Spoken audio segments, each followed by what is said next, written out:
बहनों भाइयों, पड़ोसी नेपाल भी है, चीन भी है।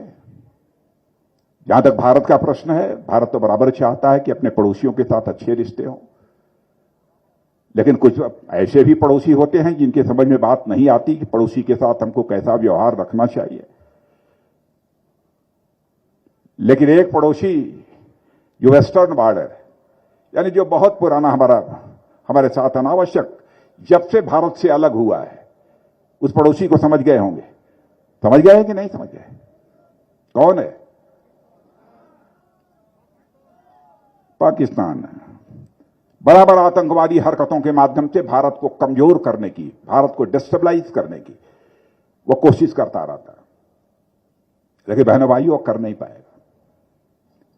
अब उसको हम लोगों ने संदेश दे दिया है कि यदि ज्यादा गड़बड़ करोगे तो हम सीमा पर ही नहीं, सीमा के पार जाकर हम सर्जिकल स्ट्राइक भी कर सकते हैं, जरूरत पड़ी तो एयर स्ट्राइक भी कर सकते हैं। यह संदेश हम लोगों ने दे दिया है। भारत से कमजोर भारत नहीं है। एक और पड़ोसी है। जैसा मैंने कहा कि हम तो बराबर पड़ोसियों के साथ अच्छे रिश्ते ही बनाकर चलना चाहते हैं,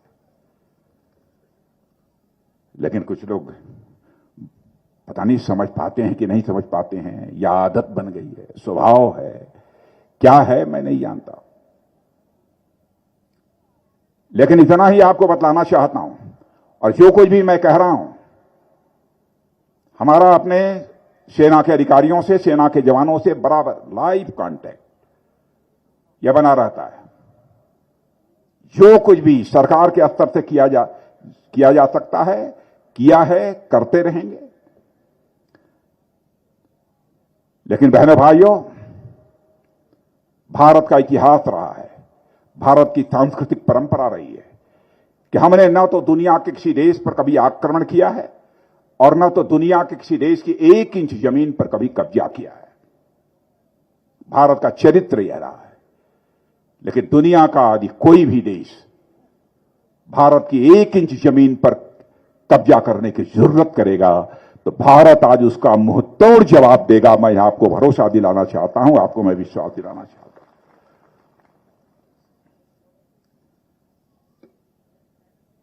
1971 की जो डिफाइनिंग विक्ट्री रही है, उससे भी आप सब अच्छी तरह परिचित हैं।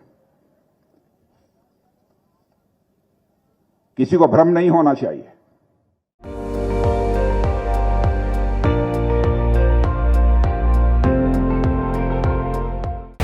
আপুনি চাই আছে ND24 সৰ্বশ্ৰেষ্ঠ নহয় সৰ্বোত্তমৰ দৌৰ।